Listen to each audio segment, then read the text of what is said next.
not be working or you're not be clicking offensively in the second half, and as y'all finish 3 of 25 in that final period? I think that as a team we just wasn't connected, and like we saw that we was losing, so it kind of affected us. But that's no excuse. We got to be better in the second half and close the game out the right way.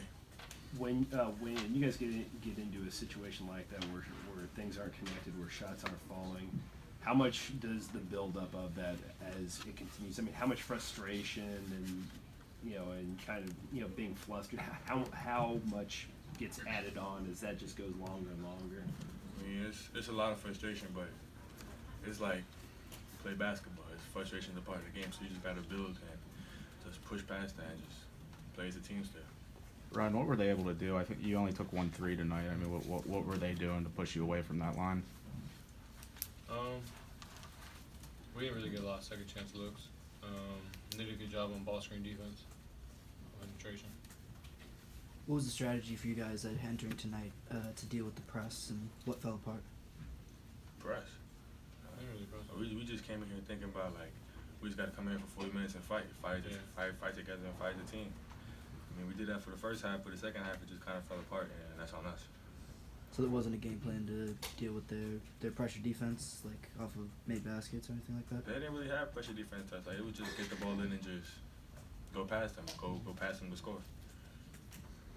Justin, how difficult was it to get to the rim with their big guys? I mean, like getting to the rim was difficult, but finishing around the rim with them was difficult. He's a big, like they're obviously big kids, but it's a man's game, so you just gotta get better.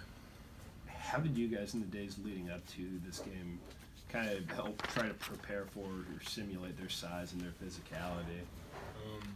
We did a really good job, but it's hard, when they are that big. I mean, you can't really simulate a guy 7 foot when I'm 6'1", 6'2". So you can say, oh, he's 7 feet, 250, and then the guy's not. You know what I mean? Like, he's not that big, but in your mind, you got to be thinking during that scout team and everything, okay, this isn't going to work because he's only 6'6", like, you know what I mean? So, yeah, they're big, they're tough. We should play better. Justin, specifically with Sheetway number 34, what did he do that really caused you guys issues, especially in the first half?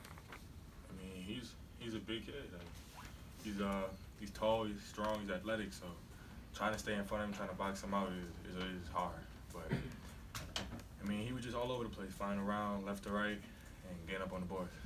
There are a handful of guys like that in the ACC that you guys will have to go up against. Is an experience like this or earlier in the season, do you think help? Definitely helps because we haven't really been through a team like this, tall. Everybody's tall and athletic, so it's definitely a good help for us going on in the season. So I think it's a learning point. Ryan, does it feel like offensively you guys are still missing something that maybe you can fall back on that's consistently working when maybe shots aren't falling or the game is getting to a tough point and you really need to get a basket? I think it comes down to us just playing as a team, like Coach Cable was talking about, playing together, and trusting his plays because his plays work really well. So, where do you guys feel like this team offensively is at right now, and what, if any, identity do you feel like you guys have, or is that something that's still kind of developing? I think that as individual players, we call score the basketball, but we got to play more together, and it's not like a one-man show or two-man show or three-man show. Like everybody got to buy in together and just shoot together. As guys playing on the court, both in your first year with the program, I mean, this is a pretty big rivalry game. How much, if at all, could you guys, even just being out on the court tonight and seeing the atmosphere, how much could you guys feel that? And how much of an impact did that sort of heightened passion maybe even have in the game, especially, one with a bunch of fouls?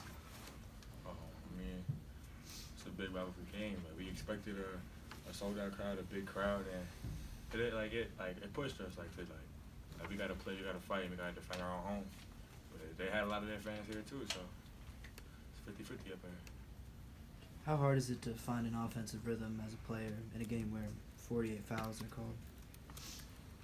I mean, so you can't touch nobody, so it's kind of hard. It's kind of frustrating trying to get it going offensively, but still no excuses. We're just gonna play better. Yeah, that's it. All right, thank you guys.